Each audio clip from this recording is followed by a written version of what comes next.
भीषण सूखे ने मलावी की जमीन को बंजर बना दिया था। विलियम का पिता दिन रात खेत में मेहनत करता, लेकिन सूखी धरती से अनाज का एक दाना नहीं निकलता। हताशा के बीच विलियम एक खिलौना पवन चक्की, विंड मिल और एक रेडियो लेकर आया। उसने पिता को समझाया, अगर हम बड़ी पवन चक्की बनाएं तो हवा से बिजली बनेगी और हम जमीन के नीचे से पानी खींच पाएंगे। लेकिन पिता, जो भूख और गरीबी से टूट चुके थे, उन्हें ये विचार एक मजाक लगा। गुस्से में उन्होंने विलियम का खिलौना तोड़ दिया और उसे डांटा कि सपने देखना छोड़ दो, ये फालतू खिलौने हमारा पेट नहीं भर सकते। विलियम का दिल टूट गया, लेकिन उसकी उम्मीद नहीं। फीस न भर पाने के कारण विलियम को स्कूल से निकाल दिया गया। पिता ने कहा, तुम अब स्कूल नहीं जा सकते। लेकिन विलियम का जुनून नहीं रुका। वो छिपकर लाइब्रेरी जाता और ऊर्जा पर किताबें पढ़ता। कचरे के ढेर से वो पुर्जे जमा करता रहा। उधर गांव में अकाल पड़ गया। लोग दाने दाने को मोहताज हो गए।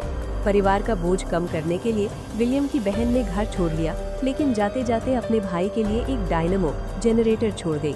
अब विलियम के पास ज्ञान था और जनरेटर भी, बस एक आखिरी चीज की कमी थी, उसके पिता की साइकिल।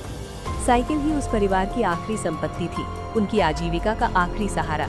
जब विलियम और उसके दोस्तों ने उसे मांगा तो पिता का गुस्सा 7वें आसमान पर था। उन्हें लगा बेटा उन्हें अपमानित कर रहा है। विलियम लाचार खड़ा था, लेकिन तभी उसकी माँ ढाल बनकर खड़ी हो गई। उन्होंने पिता की आंखों में देखकर कहा, हमारे पुराने तरीकों ने हमें क्या दिया, सिर्फ भूख और बेबसी। अगर हम इसी रास्ते पर चले तो मरना तय है।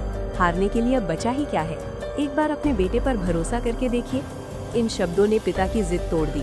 उन्होंने अपनी साइकिल विलियम को सौंप दी और खुद उसे काटने में मदद की। विलियम ने कबाड़, लकड़ी और साइकिल के हिस्सों को जोड़कर एक ऊंची पवन चक्की खड़ी कर दी। पूरा गांव तमाशा देखने जमा था।